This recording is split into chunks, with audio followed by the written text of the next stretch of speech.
Eusebio Zuloagak Eibarren bere historio ehundu zuen, damazkinatu aurre eta altzairu finen artea. Bere seaskan errotu zen, historiak hartzen duen tokian Platxidorekin, bere semearekin artea gorago egan egin zuen.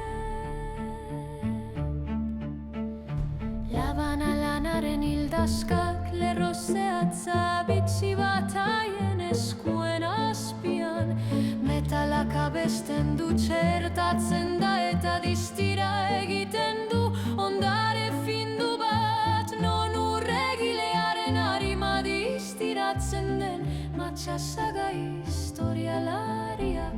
Bere lerro hilezkorretan honela kontatzen du, Eusebiok forjatu zuen, Platxidok ederrago egin zuen.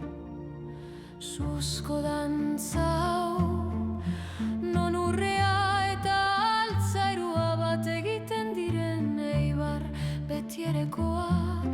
Bere artean zikindu dadin Eibarko kale zuloetan, damazkinatua bizirik dirau.